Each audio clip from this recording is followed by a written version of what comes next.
Pediheart, Pediatric Cardiology Today. My name is Dr. Robert Pass, and I'm the host of this podcast. I am Professor of Pediatrics at the Icahn School of Medicine at Mount Sinai, where I'm also the Chief of Pediatric Cardiology and the Co-Director of the Children's Heart Center. It is my distinct pleasure to welcome you to our milestone 300th episode of the podcast. I really cannot believe that we are still doing this 6 years after I started in late January of 2018, and I have to tell you that if someone had asked me back in January of 2018 if I thought I'd still be doing this in June of 2024, I'm pretty sure I'd have said no. But you've been so kind as to listen to the podcast, and I've had so many wonderful guests who have been so kind to share their time and their thoughts with all of us, and it has been a delight to meet some of these wonderful luminaries of our field, to introduce some of you to some of these new up-and-coming luminaries, and to just learn with you so much about our field of pediatric cardiovascular science. Some have asked me what my favorite episodes of the podcast would be, and there are so many, it's really almost impossible to decide. For example, would it be the episode in which we spoke with Dr. Rick Oye very early on in the podcast, in episode 9 about the SVR trial? Or might it be episode 18 with Ryan Callahan, who first introduced us to the concept of interventions for pulmonary vein stenosis? Or episode 21 with Dr. Tony Rossi, speaking with us about managing the single ventricle following stage 1 Norwood palliation? Or maybe episode 40 with Krishna Kumar of the Amrita Institute in southern India, who spoke with us about providing outstanding world-class care in a limited resource environment? Or something simple like ototoxicity from furosemide in episode 66. Or perhaps you might have enjoyed the episodes with the SADS Foundation, in which we spoke with some of the real experts in the world on sudden arrhythmia death syndromes. And of course, I'm sure you were particularly excited to hear from Dr. Michael Ackerman, who's been a guest multiple times on the podcast, and of course, Dr. Peter Schwartz, which was really an honor to speak with. And then, of course, there's all the slice of life episodes we've had in which we've gotten to learn a little bit about the lives of so many of our wonderful giants in the field, whether it was speaking with Dr. Roberta Williams, or Dr. James Kirkland, or Dr. Daphne Sue, or Dr. Chuck Mullins, or Dr. Julie Vincent, or Dr. Michael Freed, Peter Lang, Welton Gersony, or even Jane Newberger. We've really been so lucky to learn a little bit about the lives of so many critically important pediatric cardiovascular experts in the last 50 to 70 years, and I am most grateful to all of them for sharing their lives with us. And I would be remiss if I did not mention episode 145, which was a conversation with some of the true heroes during the COVID pandemic back in December of 2020, speaking with multiple members of my division, representing all of you throughout the world, rolling up your sleeves and putting your faces right in the lion's mouth in order to help save the lives of so many people during a time of extraordinary strain and stress in the world. It was an honor to participate in that effort and an honor to bring those individuals to you. As I say every week for the last 300 episodes, if you have any questions or you'd like to reach out, my email is easy to remember. It's pediheart@gmail.com. This week we have a very special episode in which we'll be listening to an event that occurred at Boston Children's Hospital, Harvard Medical School, on the 16th of May of this year. The event was a symposium that was held to honor or note two major events for the electrophysiology program at Boston Children's Hospital. First, we celebrated Dr. Edward Walsh on his 70th birthday. Second, we celebrated the 35th anniversary of the Electrophysiology Fellowship at Boston Children's. It has been estimated that roughly 1/3 of all pediatric electrophysiologists have either been directly trained there or trained by its trainees, and at that meeting I learned that there were presently 65 graduates of that program, of which I am proud to say I learned that I was number 10.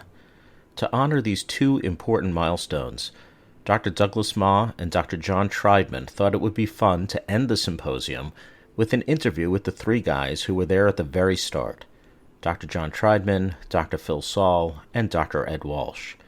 None of these three individuals need any introduction, but in case you might not know, Dr. Triedman is the current Director of Electrophysiology within the Department of Cardiology at Children's Hospital, where he's also Professor of Pediatrics at Harvard Medical School. Dr. Phil Saul is presently still professor of pediatrics at West Virginia University, but he is perhaps best well known for his pioneering work with Dr. Walsh in the 1990s in the development of RF ablation and both equipment and techniques for this, as well as being the longtime chief of pediatric cardiology at the Medical University of South Carolina, where he continued to innovate in the arena of pediatric EP. Finally, Dr. Walsh is the former chief of the EP service at Boston Children's Hospital and is the associate chief of clinical affairs for the Department of Cardiology at Boston Children's Hospital, and he is professor of pediatrics at Harvard Medical School and is well known both for the myriad contributions to the development of techniques and tools for ablation for children with complex arrhythmias, as well as the training of so many of the present leaders in the field of pediatric electrophysiology. Well, I could speak for about 20 minutes about each of these giants in the field, but as you will see, each had a lot to say about how their careers have evolved, how they came to be interested in electrophysiology in an era when few, if any, had any interest at all, and how things have changed over the 35 years that pediatric EP has developed in Boston. Without further ado, let's go straight into our three-way interview with these gentlemen, and I'd like to thank the AV team at Harvard for providing a very clean audio file for us all to enjoy today. Well, before we get going, I just want to thank Dr. Triedman, Dr. Ma, for the gracious invitation to speak with these absolute giants in the field of pediatric electrophysiology. I think it would be fair to say that when I look back on my life, I would say probably the biggest piece of good luck I've ever had was getting to train with these guys. And I also want to do a shout out to Mike Epstein, who was also one of the 4 electrophysiology attendings who trained me. And I feel profoundly grateful to all of you. Thank you very much. So today I thought what we would do is go back in time. Many in the audience were trained after the 1990s. And as I was thinking about this interview, I was thinking to myself about the fact that when I was a first-year fellow, these guys had only been doing ablation for like 3 years, but it seemed to me like they had been ablating for like 20 years. And to this day, even though I've probably now done 4 times as many ablations, or maybe even 10 times as many as they had at that time, I still think of them as being profoundly better than I was back in 1995. So it really is quite something. So the first thing I wanted to ask was Ed and Phil, how did you guys even decide to go into EP? I mean, at that time, EP was really, before ablation, more like neurology than interventional cardiology. So maybe you could each share with us a little bit about your training and what it was like to do training. I know both of you trained with adult cardiologists, so what was that like as a pediatrician? I'll let Ed go first since he trained a year before me. No, I never set out to be an electrophysiologist, but when I came here for fellowship, somebody who had a big influence on me was Barry Keane, who many of you know. And Barry at the time would teach the fellows electrocardiograms and vector cardiograms, which are now obsolete. But I got interested in it, and Barry at the time was the go-to guy when there was an arrhythmia, and he was very active in the cath lab. I think he preferred being in the cath lab than dealing with arrhythmias. So when he thought that I had an interest in it, it was like, son, do I have a job for you? You know. So, he helped me get fellowship training in EP. There was actually a lot going on in the field. There was arrhythmia surgery. It was a big deal to do, but we did a fair bit of it, even when I was a fellow. But he helped me get a slot for training over at Mass General with the adult group. And, just lucky timing. You think you were lucky. I was so lucky to go over there when I did, because they had just started doing DC ablation. There was probably only about 5 centers in the world doing it. And I got a little bit of a taste for it. There weren't a whole lot of cases, but it whet my appetite for the whole notion. Maybe I'll talk a little bit more at the dinner how I ended up on staff. That was an accident too. I think they were trying very hard to hire a more senior EP person, and a lot of people had interviewed at Boston Children's, but nobody signed, so I was it. You were probably also cheaper, I'm guessing. Much. So Phil, how did you get involved in EP? Yeah, so kind of like Ed, I was a fellow working at MIT. Well, before I went to MIT, Dr. Nadal, who quite famous, Bernard Nadal, Gennard Nadal, said to me, look, you were a physics major. Why don't you go over to MIT and work with this guy, Richard Cohen? And he's doing some signal processing and other stuff. So I did. And then Ed came back from the Mass General, and as a fellow, we had all worked with Barry Keane, and it was the most boring EP known to man at that time. I mean, Barry was extremely methodical, and we would go through program stimulation step by step by step, rolling out the Ephraim heat sensitive paper, and Barry was up at the machine turning the knobs and all that sort of stuff. So I said, I did my stuff as a third year fellow, and then Dr. Nadal said, you know what, why don't you do EP? And I'm going to send you to Chicago to work with Woody Benson there. Ah. So my net training for EP was 2 months in 1987, in February and March in Chicago. Then I came back, and I was still a third year fellow, and they said, okay, now work with Ed. And so Ed and I did diagnostic EP for the rest of the year. And at the end of the year, I was an electrophysiologist. I see. And as I'm talking to you, what about Walter Gamble? He was doing some EP at that time. Is that right? Walter was just doing pacemakers. He was a gadget guy. He didn't manage many arrhythmias, but he was kick-ass when it came to pacemakers. So, no, he was established there as the pacemaker go-to guy. I see. And John, since I'm asking the other two guys, how did you decide to go into EP? Because although there was already an EP program, it was very much in its infancy when you decided to do it. How did you decide? Because as I recall, you were kind of going in the cath direction at one point. Yeah. When Jim Locke, that is, offered me a job, he said, you're going to be in the interventional cath lab, and you're going to be on the adult congenital heart service, which was also just being formed at that time, and you're going to be on the EP service. Because our department was expanding, people were developing new areas of specialization, and I was a hire of someone he just decided he was going to hire, and he figured I would sort out what I was actually going to do by failing at the other two things that he assigned me to, which is in fact how it turned out. Yeah, sure. Okay, thank you for that evasive answer. Guys, I don't think maybe only a handful of people in the room were here around the time of the very first ablation that you guys did, and I'm wondering if you could talk about it. How much preparing did you guys do when you were planning to do an ablation?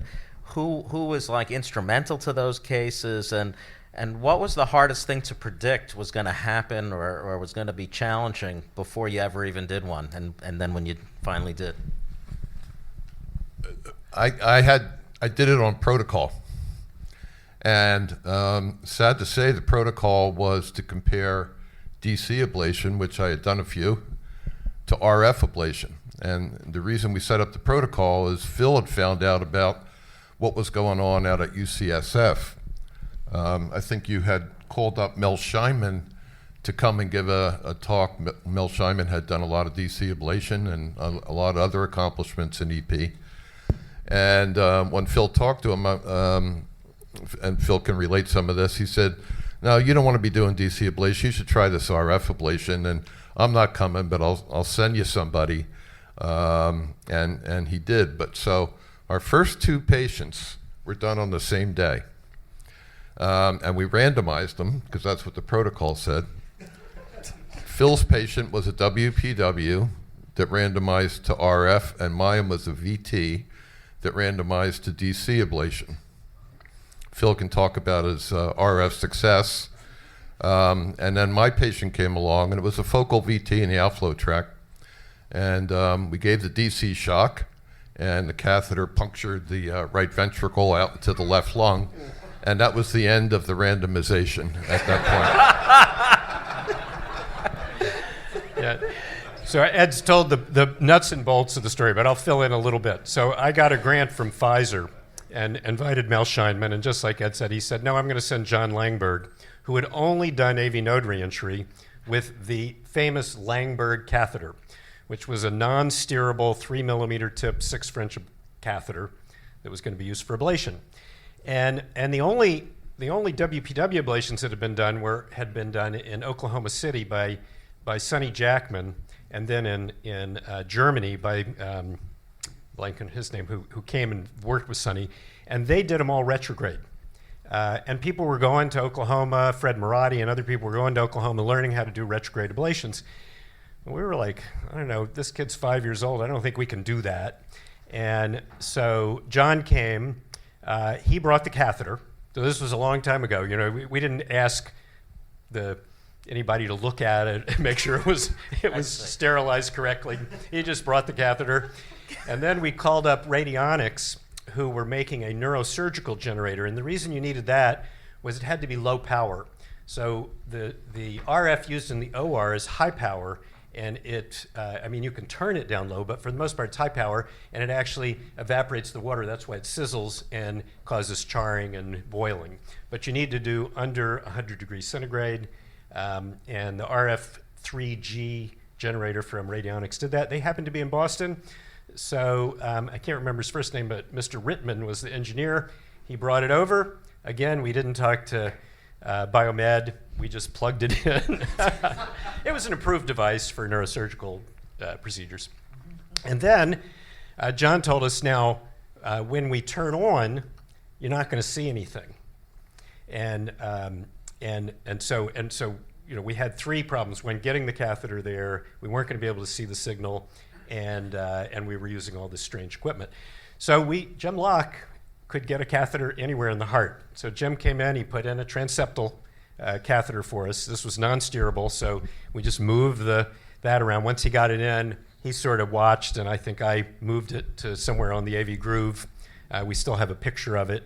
And we got it in place. And Michael McDonough, who I can say his name because he was in the paper and everything, was our first patient. He was 5 years old. So he had been through every medicine. And what we used to do in those days, probably none of you remember this, we'd bring patients in for weeks, and we'd put them on a medicine, and 3 days later take them to the cath lab and test if we could induce tachycardia. And then if we couldn't, we'd send them home for a while. If we could, we'd take them off that medicine, put them on another medicine, 3 days later bring them to the cath lab. So he had been in multiple times for that, and we decided he needed open heart surgery. I don't know if we randomized him. I think I told his mother we were doing RF and him, but I could be wrong. And so you know, so we had him on the table, and we turned it on the screen, completely went blank, but we had an EKG machine off to one side, and somebody yelled, "It's gone." And I think we applied it for about 10 seconds, and then we turned off, and we had our first success. And then Ed told you the rest of the story, which was and the other thing about the second patient of Ed's was that Jim loved to cine all the time. I don't know how the man doesn't have multiple cancers at this point, because his foot was always on the cine pedal.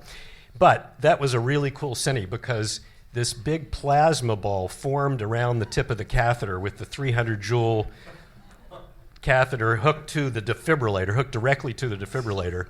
And the ball of just turned black right there from the plasma, and that ball went out the pulmonary artery, and the catheter came back and like an arrow shot out of the heart.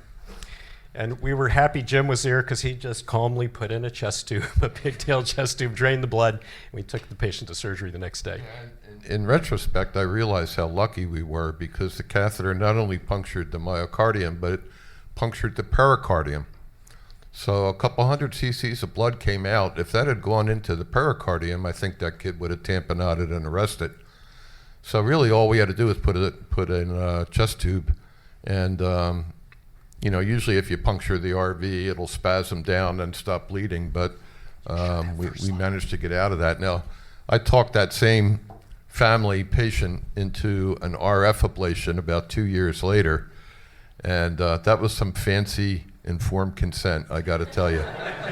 We took him to surgery in between, right? No. I thought we did. I thought we took him to surgery. So I guess this answers the question I was going to ask, which was, did the ablation work? Sounds like it did not.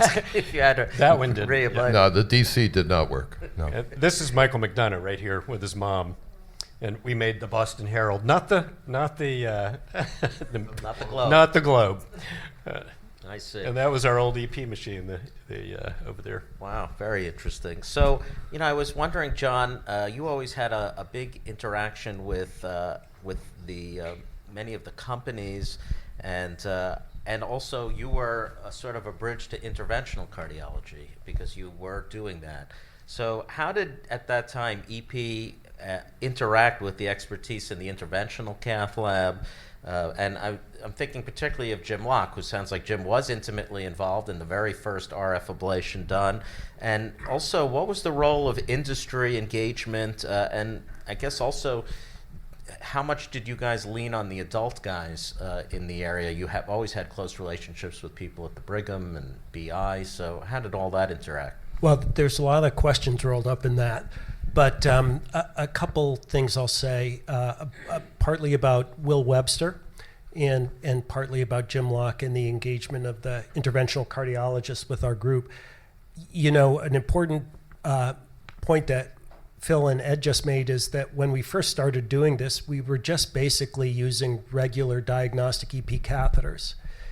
And Will was an engineer who was basically, I think he started his business like literally in a garage. And Will had communications with some of the principal innovators in the field, notably Sonny Jackman and the folks out at UCSF, I believe, as well. And they more or less told him these are the features that we need to have in order to make this feasible. Number one, we need to be able to steer the catheter, and number two, we need to have a slightly bigger electrode. And so those were pretty simple design features, and Will just made a catheter with a little tendon in it. And for those of you who are around doing any kind of ablation in the 90s with us or elsewhere, that first Webster catheter, we had one catheter. That was it. There was one catheter that we used. It was a quadrupolar deflectable catheter with a 4 millimeter tip. There was a white plastic silicone plunger with a thumb knob on it that you could slide in and out. And on the end of it, there was a little stereo jack of the old variety, like one of those 1/4-inch stereo jacks that you would plug it into. And or I guess there were 4 channels in it because it had the proximal electrodes as well. And that totally revolutionized what we could do. So and Will was a very humble, plain-spoken guy from the area, extremely easy to talk to, very interested.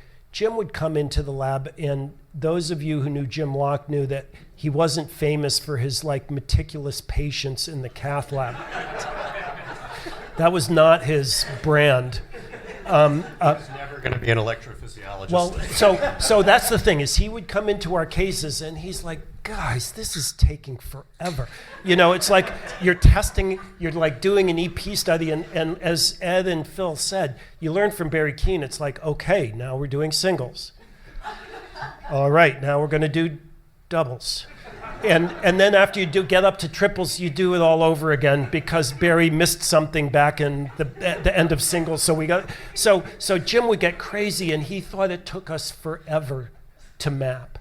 And he said, be great is you guys should have a catheter that can just map everywhere all at once. And that was the sort of unsophisticated, innovative idea that led to designing a basket catheter. There's a lot more that goes on beyond that, but that sort of didn't work out the way we designed it. But then when you look at actually the catheters that are in use today, a lot of the technology and a lot of the fabrication and just a lot of the ideas about what you could do with if you put multiple electrodes into the heart, distributed in a geometric pattern. It was crazy because we had to try to figure out what to do with it. It wasn't obvious because we were used to looking, like Phil mentioned before, the Astromed recorder. Does anyone in this room know what an Astromed or E4M and the Astromed both. Okay. Well, E4M was first, then the other one. Yeah, the E4M was like this endless strip of like a big, like it was a Torah scroll of EP paper, and you had to go sit down with a plastic ruler and measure stuff So out. there was and no do math. computer display at all. It was all on paper. Well, you could use oscilloscopes. CRT, yeah. We had to, the equipment that we had to use was not made for what we were trying to do. And a large part of what I remember doing in the 90s was trying to envision what we were actually trying to do, and then look at the equipment that we had and try to figure out how close we could get using that equipment. And Jim had that idea. He abandoned it and moved off to other things immediately, but Will Webster dug into it he was deep into it. He was like a limpet on that. And that sort of propagated to a very long-standing relationship that our group and others had, first with Cordis Webster and then with Biosense Webster, where they essentially adopted us. The slosh over from adult EP into pediatric EP and ablation, I would argue, is a lot less than the slosh over from adult pacing and ICDs and pacemakers into pediatric EP. Yeah, let me just say a few things to your question. We had the first radionics generator in Boston. And Phil and I used to go over, we would carry it over to the Brigham. We would carry it across the street to the BI. And we were the only ones who knew how to do transeptals. Do you remember the sound it made? What's that? The sound that the radionics made? Yeah. The adult approach to left-sided ablation was retrograde, as Phil said. So we were just ignorant. So we did a transeptal with Jim Locke's help. Jim was very instrumental in us learning catheter manipulation. He taught us how to do transeptals and get comfortable with it. But we went around the city and as far out as Worcester and to other states doing the transeptal approach. And it caught on, and Phil did a paper where he compared our results, retrograde and transeptal. We were better transeptal. It was just better outcomes. But we were the RF generator people in the city. So we got to work with Mark Josephson at the BI and the folks at was Peter Friedman at that time at BI at Brigham. He was at the Brigham, yeah. And Carl Rasmussen. So, yeah, it was a nice relationship, and we got to know all the characters in the city. Sorry to interrupt, Phil, but another thing that we did that the adult EPs didn't do, and before we had 3D mapping, was we used a lot of angiography in our approach to ablation. I mean, that's something that I think still strikes people as a little bit odd, that you might be doing angios during a case to figure out the position of your catheters in your catheter courses. Yeah. So Ed even undersold us a little bit. Not only did we bring the generator, we did the first ablation in Boston. So we went to the Brigham and taught Peter Friedman how to do ablation. And then we did the first Maheim with Peter Friedman, and he wrote it up. And then we would go over just to hang out during the cases. And just to give you an idea of the difference between adult and pediatric EP, we would work with them, we'd get the pathway, and then we would always wait a half hour. That was kind of standard. Well, at Children's, Ed and I stayed in the lab, because if you were wandering around the halls, you might see the family, and it'd be very awkward. But Peter said, let's go to lunch. And so we would go to the cafeteria and sit down. I'm like looking around, wondering, does anybody know we're here? And we'd have lunch. And then after lunch, we'd go back and do testing. And if it was okay, we would pull out the catheters. Yeah. One more slide I'll show while we're talking about Will. We'll do this one first. So this, Ed and I got a little more exposure there, but the next one is the one I want to show. So Will Webster loved to come to the lab, and I don't really know that there are other engineers who are like this. He would come and just watch cases, and he wanted to meet the patients. And so this little girl, Renee Rowden, see we got our names all on the back of the picture, had the first 6 French catheter that Will made. And he made it for her. She had ectopic atrial tachycardia. She was 9 years old, as you can see. And so Will brought the catheter, he watched the procedure, and then we all took a picture we cleaned the catheter obviously first, and we all took a picture with Will and Renee on the catheter. You can see that characteristic catheter design there with the jack on the end and the white plunger coming out of it. This looks like something that someone would bring into the Antiques Roadshow and find out that it was worth, somebody would describe somebody would describe it for 10 minutes, how extraordinary it was, and they'd say, well, what's the value? And they said, well, it's very difficult to value this. Could be worth all of $12. I was going to ask you guys, you hinted at this, what was the culture, some of us who were there in the 1990s remember, but the culture of the cath lab in the 1990s on the interventional side, how did that impact you guys in terms of doing the EP side? Like I said, Jim was instrumental. We were just not that far out of fellowship, and yeah, we could move catheters around a little bit, but Jim was instrumental in teaching us how to move catheters into awkward and difficult spaces. So we needed that help in the beginning. And I remember when Phil and I first started doing them alone, we were pretty proud of ourselves that we didn't need Jim's help to do it. But as John explained, that was because we had deflectable catheters then. In the beginning, we did not. They were 90-degree curve catheters, and you depended upon the sheath to get you there and good catheter manipulation. So we were in the right place at the right time. That's all I can say. And we learned to use, we even wrote a paper on coaxial steering using a sheath and a catheter, even once we had steerable. So as John said, Jim, the biggest difference between intervention and EP was we were more plodding. I think we were probably the first center after Jackman to we never ablated until we were sure we were in the right place. And most of our procedures, even in the early days, were one or two applications. And we had ones that were harder, but a lot of times we just, we would map and map and map. That's what drove Jim crazy. But after we learned, transeptals, and we were like the kings of transeptal. A lot of people wanted to learn how, and Daig, which later was bought by St. Jude and then later bought by Abbott, was at one of these shops that did a lot of innovation, and they wanted to make a video of me doing a transeptal that they could show to other people. So they come and they bring all the camera equipment and all that sort of stuff, and I'm kind of cool. I'm the guy on the video.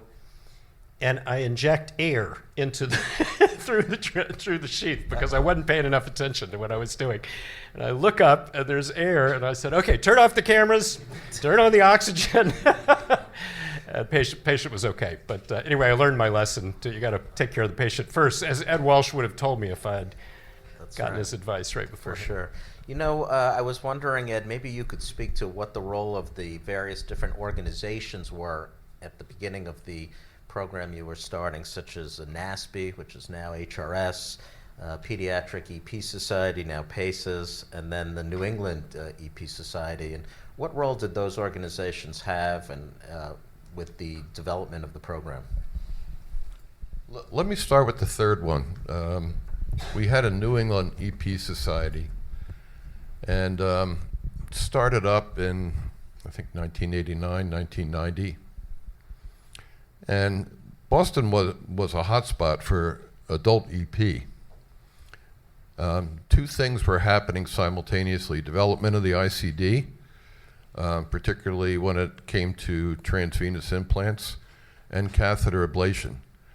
And we had meetings at least twice a year. I think it was even more in the beginning. Yeah. It was twice, the audience was twice the size that you see here. It was a very dynamic organization, and it was really fun. It doesn't even exist anymore. I think.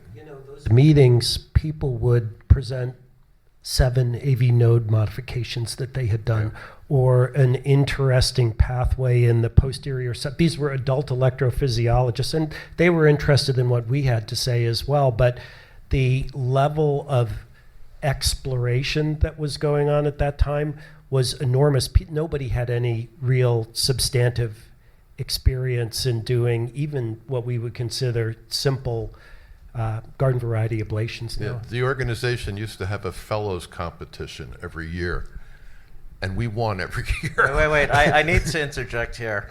That's not entirely true.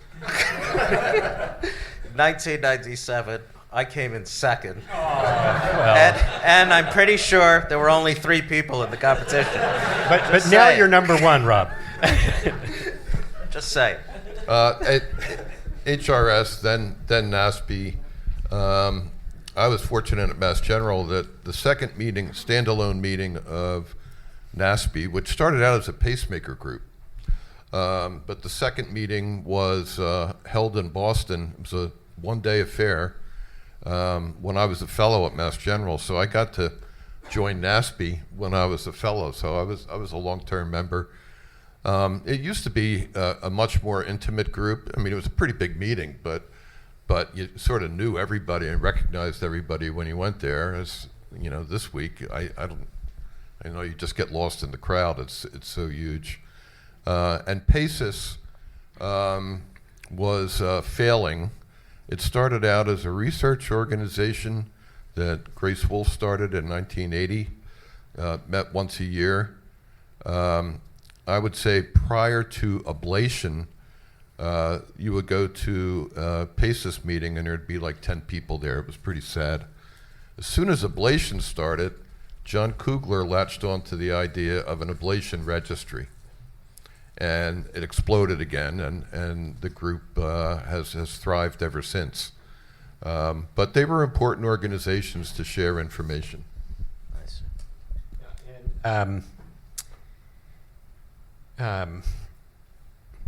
See, I'm getting old. I already forgot what I was going to say. Well, one of the things I wanted to ask about were some of the old technologies that you guys use. You talked about how you had one catheter, but what about things like, I remember there was this big 8 millimeter tip catheter. I think you guys used to call it Big Bertha, and it would sit on the shelf, and we would take it out. And can you speak a little bit about some of the limitations you guys had with equipment and how you made it work in comparison to today? Well, can I say first that as one of the first interventional EP fellows, that one of the truly traumatic learning experiences I had was learning how to refill the Astromed strip chart recorder. It was a huge. You would get stacks of perforated paper that were about 2.5 feet wide, and each one of them was super light, and they had tractor holes in the edge of them. And this device could do like 16 channels of recording at once, and it could go as fast as 1 meter per second of pushing the paper through. And if you were off by 0.5 millimeter, you wound up jamming the machine in a way that would take you 40 minutes to undo. And I think I did that at least 15 or 20 times in my first 2 or 3 months as an EP fellow. So that's one piece of technology I'm glad to see gone. The reason we had all that paper is there was no freeze screen. So there was no review mode to it. So you couldn't stop the signals. You just watched the signals go by on the screen. You had to get good at reading them. And usually the fellows, you could tell whether a fellow was ever going to be an electrophysiologist by the glaze on their eyes when they came and saw that screen. If it was just squiggles, if they ask a good question, they probably could be an EP person. But that's why we ran that paper so much. And then you'd have to stop, run it, look at it, and see what the signals showed. In terms of technology, though, the reason we had that 8 millimeter tip catheter was, in the beginning, we didn't have temperature. We didn't have impedance. We didn't have anything. All we did was turn it on at X watts, and if it popped, you stopped, because that meant you had boiled, and then you'd pull it out and clean the char off the tip of the catheter, and that happened all the time. And when temperature even came along, there were a lot of naysayers like, we don't need that, it works fine, I always give this many watts, da-da-da. But we were kind of blind at that point. And then temperature came along, and then we realized sometimes we were power limited. So we would turn on in a kind of a tight spot, and you'd get 70 degrees, which was what we used to set it for all the time, and 2 watts or 3 watts or 4 watts, which you do now too. So somebody, I think it was probably for atrial flutter, came up with the concept of a bigger tip that would eliminate more heat from the tissue so you could put more power in. And that was the first essentially cooled tip catheter, was the big tip. They were 8mm tip catheters, and some were even bigger French. And then one of the things that I did with an engineer from Angion was he had this idea that we could flow fluid through the tip of a centered metal catheter, so a whole bunch of little tiny metal balls that were welded together that looked just a little rough on the surface, and you could flow fluid through it. And we did a lot of testing with it, and it showed that you could make bigger lesions. Webster bought it, but they then went with an irrigated tip catheter. But you skipped by something important, which I think was the No thing. doubt.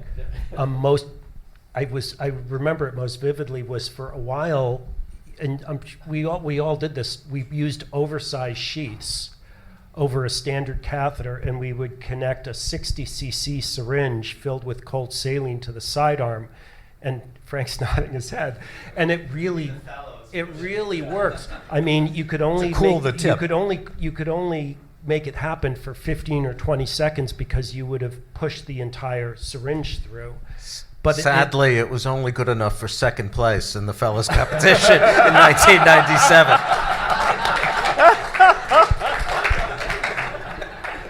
Just saying. So there must have been a lot of good innovation that year. So here's another little story about technology. So in our first year of ablating, Ed and I caused a complete heart block in a kid with a aneuroseptal or post-septal pathway. I can't remember exactly. And mid-septal. Well, it ended up mid-septal for sure, but we were mapping, and as we were ablating, he took a big breath, and the catheter slid right across the AV node, and he got heart block. And with RF, it's quick. I mean, I know most people haven't seen a heart block these days, but it's really quick if you're in the wrong spot with RF. And so at that point, we said we're going to use anesthesia every time, and I think we probably have ever since then, unless there was some big contraindication. I still follow that, gentlemen. Oh, do you? Yeah. You must be 40 now or 35. Yeah. I was wondering, since we have all of the former fellows here, it's really quite a tribute to all of you guys today. How did you decide to have a fellowship in the first place, and what did it entail to get it going in the beginning? How'd you convince anyone to do it? Well, it was Jim Locke's. Again, I give credit to Jim because he funded, out of our departmental profits, he funded senior fellowships, one in interventional cath, one in EP, one in the cardiac ICU, and one in imaging. It's grown and gotten bigger, but you needed that funding because you had to pay a salary. Our first fellow, Larry Rhodes, in the back there. Everybody liked working with Larry, and I think Larry liked working with us. So we roped him into it, whether he wanted to be an electrophysiologist or not. But he joined us, and the second fellow is sitting next to him, Eddie Hulse. They were interested in what we were doing. There was no shortage of candidates once ablation started because it was kind of an exciting thing to do, and we all enjoy doing it. But it was Jim's vision to have senior fellowships because the amount of stuff that you needed to learn to do these highly technical procedures safely, you didn't pick up in a categorical fellowship. And most of our fellows in the beginning were from our current fellowship. One of the fun things was when we had Larry and Eddie was just like the TV show. We had Larry, Eddie, and the other Eddie as our EP team. But as Ed said, when I left Children's, I took that concept with me that everybody needs a fourth year unless you're going into absolute general cardiology in a non-academic institution. So we told our fellows, you're going to stay 4 years, and I think that was true in Boston by the time I left, that almost everybody stayed 4 years for something, either on a grant or doing a subspecialty or something like that. And that was probably an important part of actually having EP fellows all over the place. I see. Interesting. I'm wondering if you guys can speak to the contrast in EP back then in the 1990s at Boston Children's and today. Specifically, do you think that there was more room for innovation, for example, in that era than there was today? And what about the new fancy tools that we have? Were you thinking about those then? Are some of the things that we use today, did you actually imagine back in the early 90s we would actually have today? I can tell you one thing I tried to do was to figure out a way to simultaneously take two slightly off-angle views through fluoro and project them using these electronic stereo glasses so they would rapidly flicker back and forth. And I tried to get people interested in doing this, and I spent a year trying to create this. And I was told by everybody it just gave them a headache to look through the glasses at the screen. But yeah, I mean, coming up with innovative ideas wasn't it was a necessity at that point because there was so much we didn't know how to do. I don't think there's any less room for innovation now than there used to be then. In fact, there may even be more. But it's much more structured and supported by all of the technology that's already been developed, which was hardly there at all, or in some areas non-existent when we were first trying to do these cases. I just want to say that, the technology is a big part of what's changed in our field. The biology hasn't. There are still fundamental EP principles that we're figuring out. Part of it's what Christina Miyake showed earlier, the molecular genetics. But even something as simple as AV node reentry, it still fascinates me. And we're trying to figure out ways of looking inside that black box to understand the physiology better. The biology hasn't changed all that much, but the technology has made our life easier. When we used to use biplane fluoro and a wax pen, make a silhouette of an angiogram, and then mark it with X's or dots. That's the same thing that 3D electroanatomic mapping does, just does it better, but that worked. If it hadn't worked... 2D that you had to translate in your head. Yes, yeah. And it took longer and made your head hurt more, but it worked. I think there are some differences too. So you've heard kind of as we talk, we would ask a company to make something and they would make it and give it to us, different sheaths, like I asked Daig at one point to make a deflectable sheath and they said we can't. Then they did later at St. Jude. So right. I didn't get any credit for it, but it was that easy. You'd ask somebody, and anything that could be, quote, 510K'd, which meant it kind of acted like something else. So even the initial ablation catheters were 510K'd, and then the FDA said, you know what? We need what's called a PMA, a pre-market approval. So you have to do a whole study, and that's where the Attacker study came from. That was the first ablation catheter that was designed for ablation and tested and went through a full protocol for ablation. And that was actually a bit of a crisis for the FDA because by the time they got around to demanding that, boy, the horse was out of the barn by a mile. Neil Kay down in Alabama had already published a series of like 900 SVT ablations, and they couldn't literally, the notion that you would do some sort of randomized trial of ablation seemed to most of the people who knew what was going on in the field at that point in the early 90s to be absurd, and they ended up actually having a large conference about it down in DC. Super interesting time. But it was a lot easier in some ways than that. So it's not like these guys said, there's still lots of room for ideas, but it's a little harder. The regulatory environment is so much different than it was then. Like bringing in the RF3G and plugging it in, now you'd get in so much trouble with your biomed people. Right. You did what? You brought a piece of equipment in. So if it's not just the biomed and people. It wasn't FDA approved for that. So when they did the catheters, they had to make generators that were for catheter ablation with temperature monitoring and all that. Well, you guys have sort of been there for everything, seen it all. Question I had is, in the next 2 or 3 decades, what do you anticipate will be the areas of the most improvement in our field? I'm going to say, why don't we say in terms of ablation? Do you anticipate any major changes? We've already heard from Ed that the biology doesn't change, but the technology does. So, anything that you can think of that you would anticipate for the next 20 years, just like you may have anticipated today back in the 90s? I'm sure AI is going to come into this. Particularly, we look at signals, we train our eyes with a lot of experience what a good signal is, a spot to ablate. AI can probably do that. I think it's fun to learn the skill yourself, but I'll bet you AI takes a role in signal analysis in the not too distant future. But I don't think you're ever going to lose the importance of the person observing the signal and observing the patient during a procedure. Yeah, so I'll take off on that. I think part of it is that, like Ed said earlier, every case is different.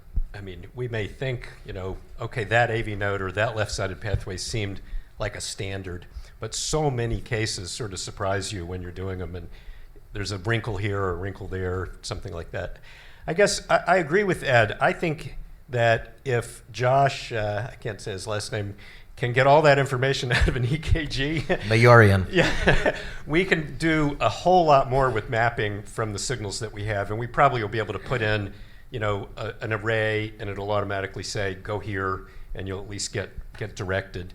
Otherwise, I think there are going to be a lot of incremental changes. PFA will play a role. Cryo already plays a role, different ways. We've already changed a lot how we do RF. I think that'll change. But if you think about it, like Mark Twain said, to a man with a hammer, everything looks like a nail. And really everything but AFib is pretty good now in our field. We could do better, but we can't do an order of magnitude better because most things we're 85, 90, 95, 100% successful at. So. But as AFib comes along, Paul talked about that. And Paul, the first AFib I saw was a 12-year-old who came in with AFib, and we watched him in the hospital. It would always start with EAT. And he had Marfan's, and he had some aortic valve disease. And so we were stupid. I don't know. We just ablated the EAT, never had AFib again. And then 12 years later, I ran into him at a Walmart in Maine. And I said, Jason, how you doing? Did you ever have arrhythmias again? He said, nope, never did, but I got my aortic valve replaced. So apparently, it was as you said, it was a focal AFib. A trigger for AFib. Yeah, I'll just to answer that question you had, Rob, is a good one. And when I look at how we've done with ablation, we really rapidly got up to, especially with common arrhythmias in kids, to extremely high good clinical outcomes the first way we defined them, which was whether or not the SVT came back. And then about 10 or 15 years ago, we started saying, well, yeah, we want to be able to do that, but we want to be able to do it without using much radiation. And it took about 3 years, and suddenly everyone had reduced their radiation use by 90 to 99%, depending on where they're practicing. It was astonishingly fast how fast people learn to do that.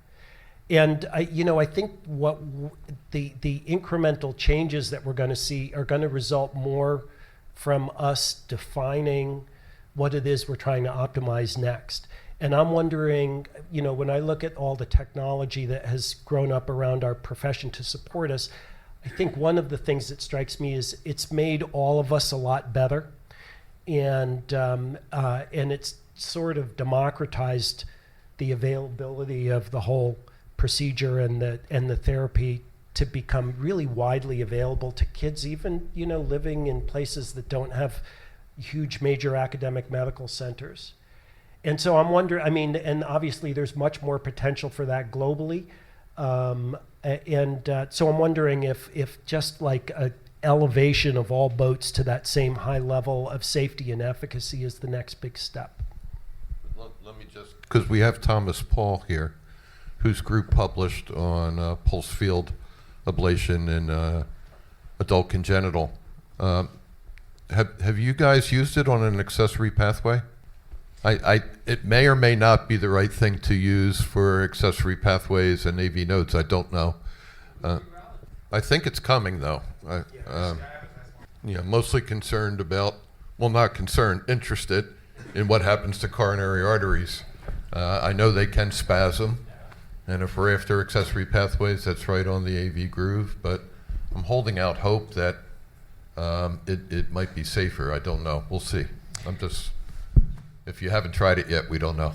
Yeah, and I think what Thomas just said about animal studies. So early on, we were worried about doing things in infants, and that came from.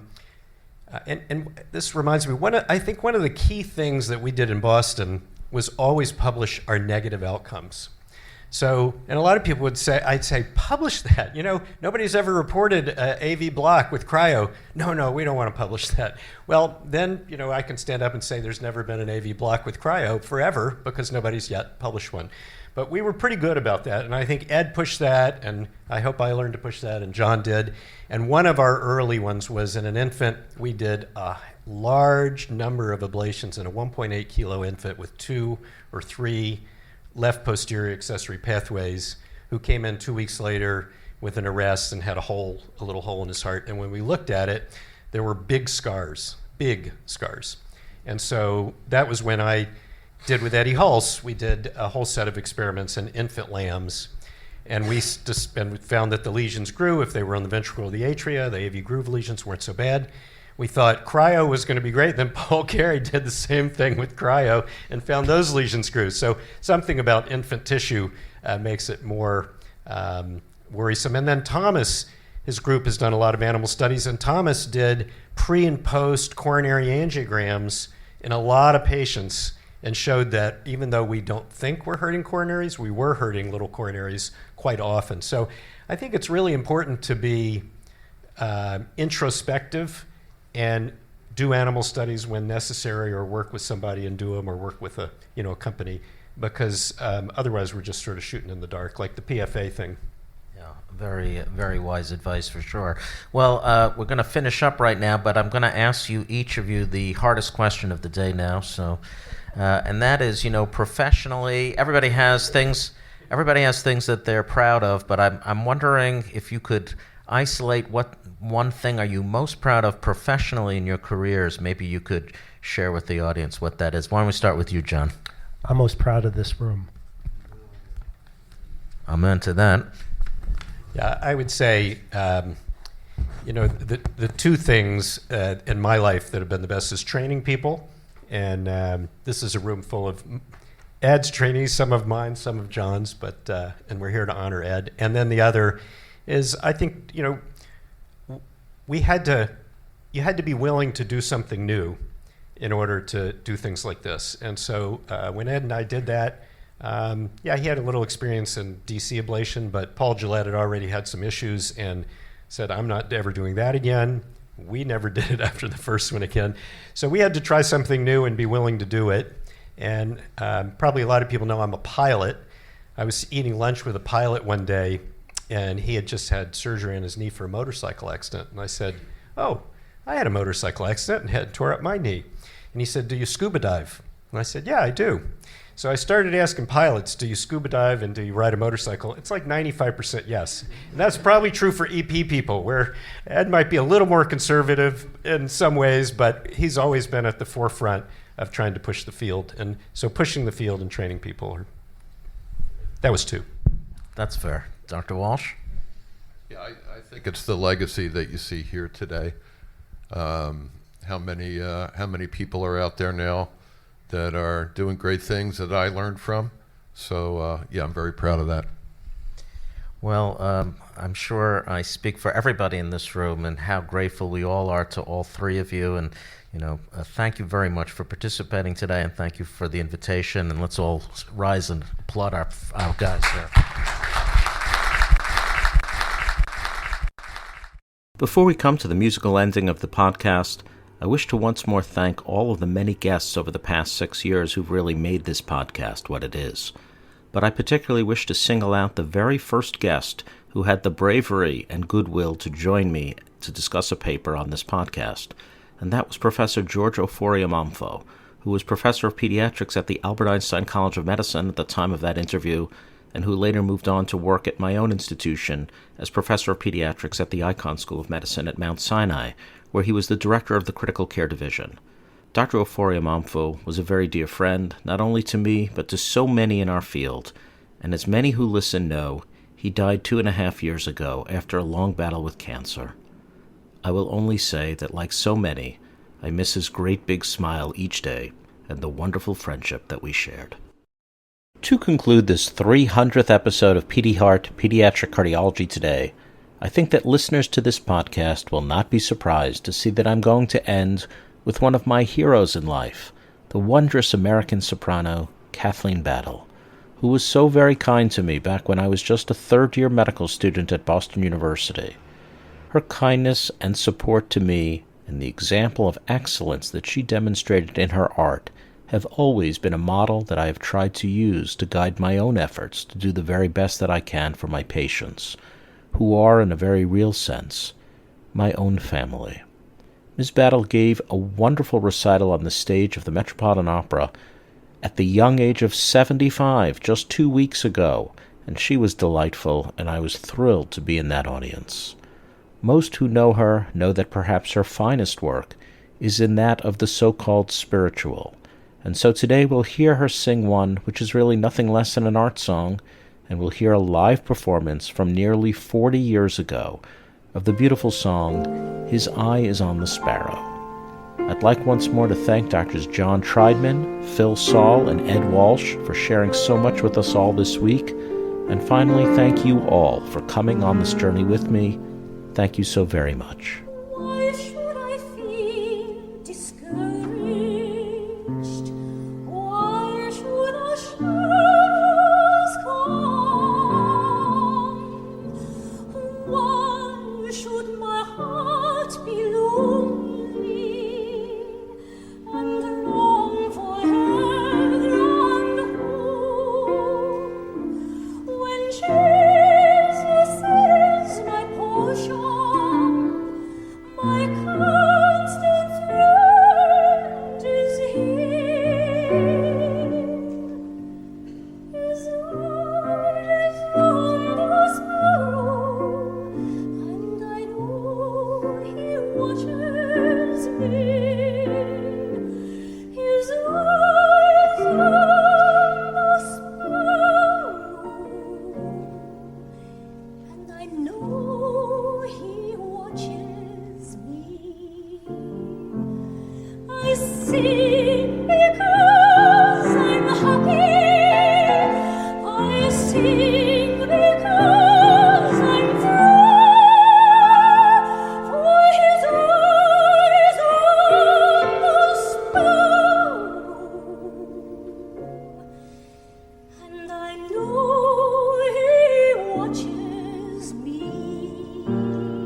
see